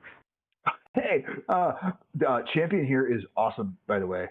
He's got good taste in stones, and this is what he's hoping to walk out with. Like I told him, value on this guy, 300, but I don't move all the big rocks all the time. So if you want it, 275, we'll call it good, and we're square, because that's my kind of discount that I give people I like you, champion. Garnet would like to, and she character-wise does not have proficiency in duelist tools or anything, right, but just background, take a look around. Does she think this is really worth what he's doing, or is he trying to pull one over on my friend? I'm going to let you do, and I don't have proficiency in jewelers, but again, because your background, go ahead and roll. This would be proficiency plus intelligence or wisdom, your choice. Are you trying to analyze it, or are you going with a gut feeling here? Actually, intelligence or wisdom, whichever one's higher, I don't care, because... Okay, it's a difference of one. It's not a big... Yeah. And you can add your proficiency. Well, I'm sure it's fine. That's it. Now 1, 4, 5 at the most. Yeah, it seems great. Okay. Yeah, Pohaku, I think you found a good deal. This is how you want to spend your money. Yeah, these kind of rocks, we talk about them back at home, and they have little spirits inside of them, and I think I'll be able to talk to it. Okay. Yep. Here you go. Cool, thanks. Yep. Oh, pleasure doing business with you all. And if you ever need any other rocks or anything like that, or you know anybody who does, send them on down to Jazzy. I'll take care of y'all. Thanks, Jazzy. You're the best. Oh, my pleasure. Oh, hey, champion. Jazzy. And he takes he reaches into his vest pocket. He pulls out the 5 gold one and he tosses it in your direction. No. Hey, free with purchase on that one. It's a big sale for me, man. I just kind of elbow Garnet. Isn't he the best? Yes. And so whatever spell that was a material component for, you now have. You know, it's funny because it's for a spell that I actually don't have yet because I wasn't getting that spell because the components were so freaking expensive and I didn't have the money for it. So next level up, I'll get it. But I love it. I love it. You have that thing now. Yes, he did not pull a fast one on you. This thing is worth 300. I'm not gonna like totally F you. You take spell and be like, hey, yeah, remember that thing you bought? Yeah, no, it's Nah. No, Jazzy would. Garnet would not be doing her fiduciary responsibility in holding Pohaku's money if she didn't check, though. I completely agree with that. Perfect time for that one. It's consistent, and I love it. Anything else? Siobhan, I know you had a thing. Yeah, I would say to Reba, like, do I need to get different clothes? Different clothes? What for? I don't know. I thought I looked fine, but the lads seem to. I mean, apparently it's obvious that I'm a smith, and I don't know. I think everyone's fuck off rich in the capital, and I don't want to stand out as obviously not belonging there. So just, I don't know. I'd rather that than stand out as belonging there.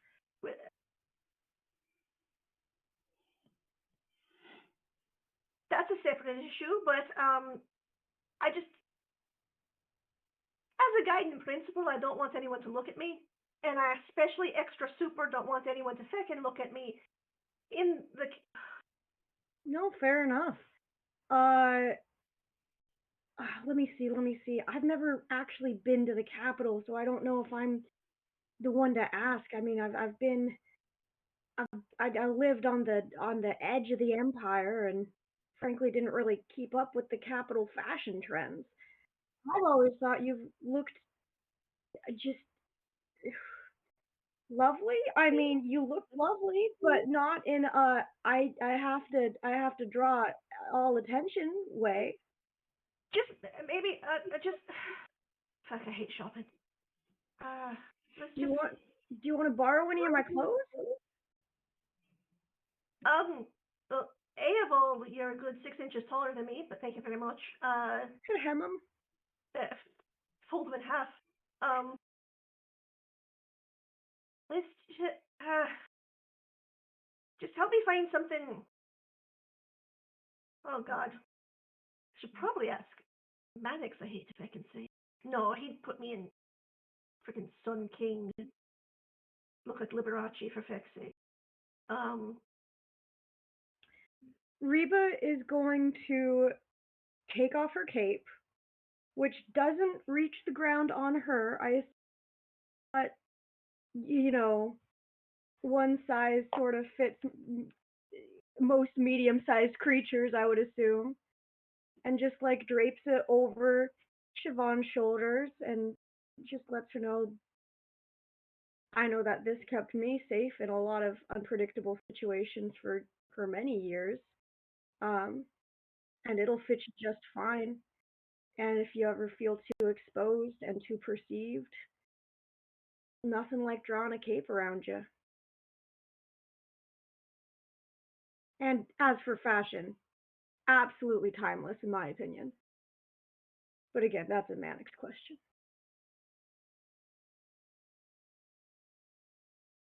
Cloaks are one thing. Capes. Hit or miss. Capes.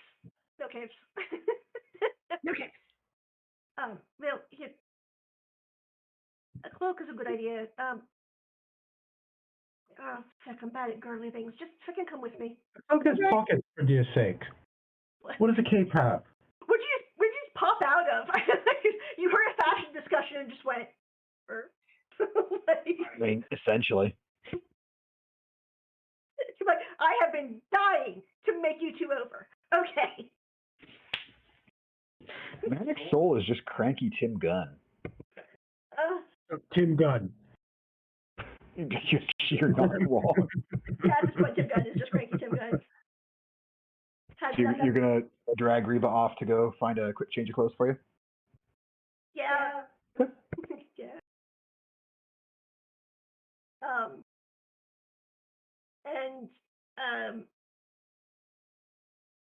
I'm gonna say, like, I'm basically okay. I'll tell you what I'm looking for. It's just like, okay, Siobhan's not clueless. She doesn't know about fashion, but she knows she's wearing work clothes, and so she's just kind of looking for, Okay. I didn't know if your clothes were like recognizable as Miss Clothes or not, but okay. Well, I didn't think so, but then that fucking Tippletop was like, "Oh, you're a Smith," and I'm like, I guess it got, and he was a wanker, so I assumed that was just from like the forearm muscles, but who knows? Well, he pointed out that I've got soot on me, and just yes. I assume the streets are paved in feckin' gold, and they're all like probably sparkle when they walk, and if they even walk, if they do something so mundane as walk, they probably all fucking heaver. Being trailed by servants. I don't know. Reba is now starting to get nervous. No, you're. I think I should shop too. We don't need dresses. Should nice pants? Would nice pants be okay? Heck, do we have to wear a dress? I don't want to wear a dress. Do we have to wear a dress? I almost have to wear it. No, you were being so calm. I was so proud. I was so impressed. Bugger. Well, no. If they're all floating and hovering, I've never been to the Capitol either. I don't. We've seen them come through. We've seen the travelers come through. Okay. We've seen them come through. How were their pants? I don't know. Heck, Bjorn, what the fuck were their pants? Do I remember, or am I panicking too much?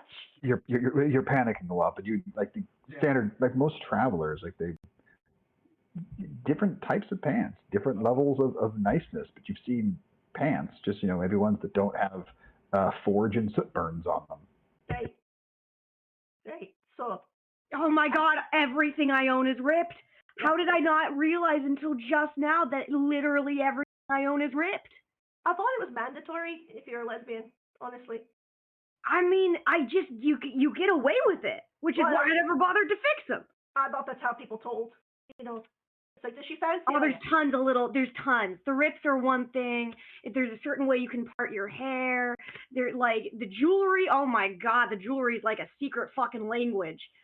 But hanky code a thing, or is that just for the lads? The what now? Hanky code. Oh, hanky code. Not that. I think that's for the lads. Yeah. Lads like 50 years ago, probably. Yeah. Well, and again, that I wouldn't know that language. Right. Sure. How would you? I broke Jordan. Like we share some things, but not. You see Jordan like be laughing his ass off at us right now. Siobhan's very innocent. I don't fucking know. All right, so nothing difficult, just nicer versions of what we already have. Maybe. Okay. I don't know. Nicer, unripped, unsoot-stained versions. We can find that. Right. We just walk into a shop. We say, "Hey, look at me. This, but nicer." Yeah. And voila. Right. I want to look like a woman about to... No, I don't. I want... Oh, fuck. All right. New plan. Are you ready? This is a new plan. I've thought this through very carefully. All right. We get a second drink. Yeah. And then we go attempt to buy clothes. Yeah, better. Much better. Okay. Drink first. All right. I immediately hone in on the nearest place to get a drink. Which won't be difficult at all. And so, for just figuring out cost of everything, for nicer clothes than what you guys are wearing here, I've looked up both traveler's clothes and fine clothes, and kind of found a price point in the middle for it. So a set of nicer clothes for each of you is going to set you each back 5 gold for that. Oh, Unless, No, go ahead. or if that, unless you don't want them, but that's what it's going. I mean, if you wanted actual fine clothes, that's 15 gold per person. So you're looking at 5 gold per person plus 1 silver per drink. So go ahead and mark that off your sheets. Okay, if you had nice clothes, but I didn't have nice clothes, would you be embarrassed to be seen with me? I'm just dead so. Nah, if everyone else is gliding, of course you would be. Oh, No. five gold? I mean, You can buy a beautiful crystal with 5 gold. I don't understand.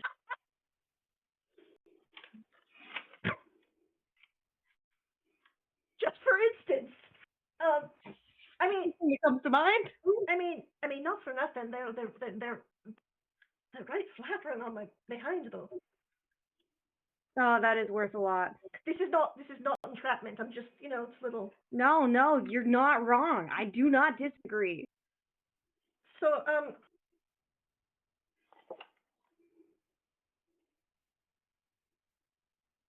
I'm surprised you're taking it so well.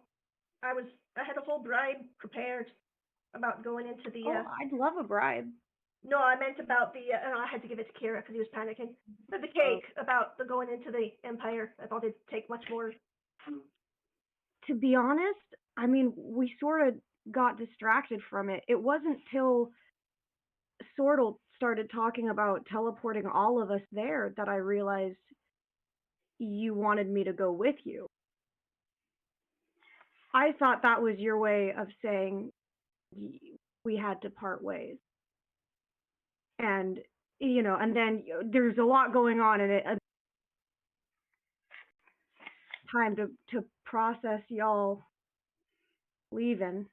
Well, that makes more sense. I thought you agreed to it rather easily. I thought you just wanted me to get left behind. No, I don't want to go by myself. I'm not gonna, drag you and force you. But I don't want you to have to go with someone who's gonna paint a damn target on your back. I know that's the last thing I want, and you know that if I run into people there from my old town, I mean we're staying away from the town. At first, I didn't know if we were going to the capital or places closer by me, till again Sortle brought it up. But if we wander from there and we see people, then there will be attention, and I know that's the last thing anyone in the group wants, and I just figured I'd be a liability. Well, to address your concerns, first of all, if anyone's going to get us killed, it's quite clearly Mannix. Good point. We know he has some Earl King after him, and that's the thing he's told us, and he's not telling us anything else, and he's dead shifty. But he's also going to be the one with the best connections, the one who can get you guys out of trouble, at least with the law side of things.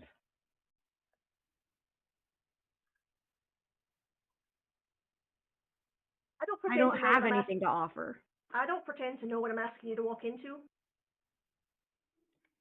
I'm beginning to, realize that perhaps the stories I was told of I was going to be, shanghaied and burned at the stake immediately were perhaps exaggerations. I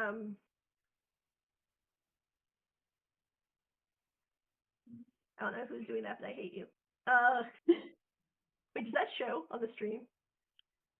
Spamming fire? Okay, good.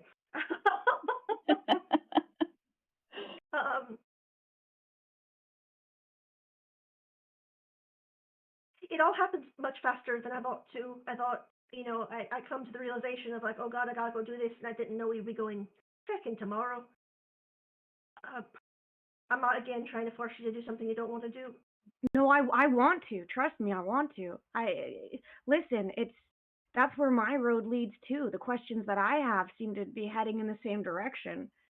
I just didn't know if you'd want to I think, do it together. I mean, in Aebol, like I said, Manic's clearly the most dangerous, but my eyes start glowing, and that might cause people to ask questions. We're all, Kira maybe knows, or maybe uncovering some sort of secret organization. It's not safe for any of us anywhere at this point, I don't think. So I'm not concerned about that. What I am concerned is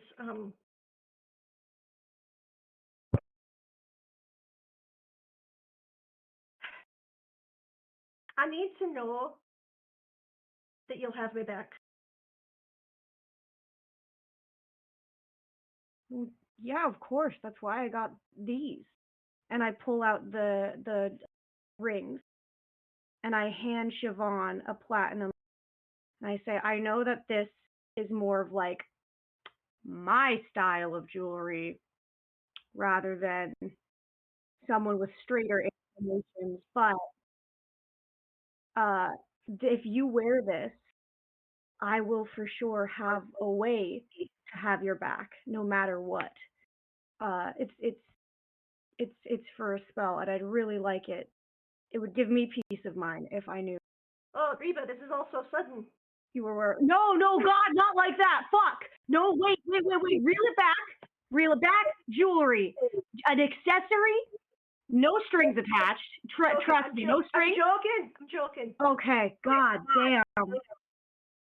No, it's for a spell, I swear, and not any sort of ceremony. Just a spell that'll help me help you. That's all. 'Cause you're my bestie, bestie friend, bestie. I know. Speaking of which, I know it's funny to you when there's a handsome lad and I make an arse of myself. But when I'm trying not to draw attention, can I have you, not fucking make fun of me? Yeah, sure. It's dead stupid, and I'm very embarrassed. And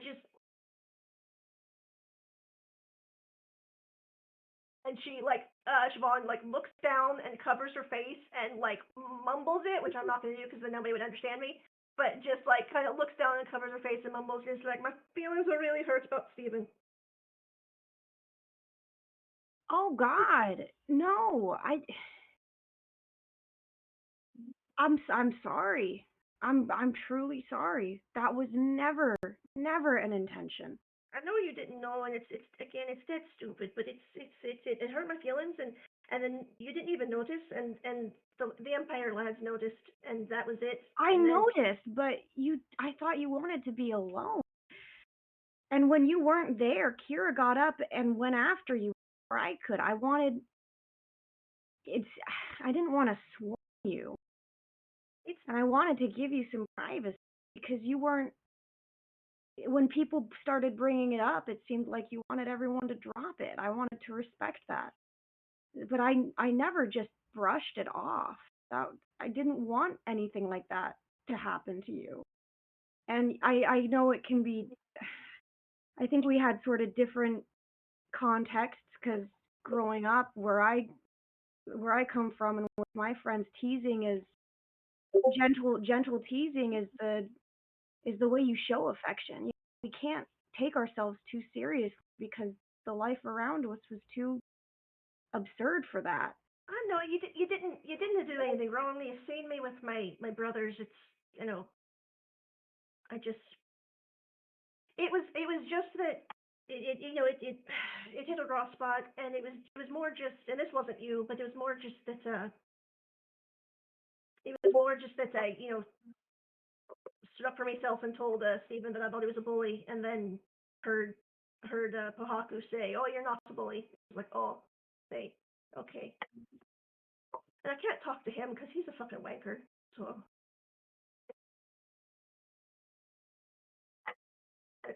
it's dumb, and I'm doing a. It's dumb. I just want to. I don't want you to feel like you were being undermined, because I don't think that was his intention either. Talking to him about, it's. I think there was a reaction that surprised people, and we've got a lot of peacekeepers. Anyone's feelings to be, and in a situation like that, I feel more. I'm always on your side, just by default, because you are the person I am connected to, and you are the person I care about. And so when any sort of push comes to shove, you are the side that matters to me. I don't really think there is enough objective truth in the world that makes up for that. Like, you're my priority over Steven, always. At the same time, I think people perceived his side, I know myself included, as one that was not intentionally malicious. No, I don't. And so I don't think anyone was trying to undermine you or what happened with you. But I also don't think anyone wanted to in turn intentionally bully or undermine Steven as well, when I think he was just as surprised and confused as the rest of us. Oh, I was as confused as anyone. I find myself holding a grudge about it, and I'm not proud, and I know it's all very silly, but I just wanted to have it out there before we went into fucking enemy territory. For sure, better out than in. And you have my absolute unquestioning assurance that your side is the side I care about, no matter how surprising or confusing it is. Because you are my friend,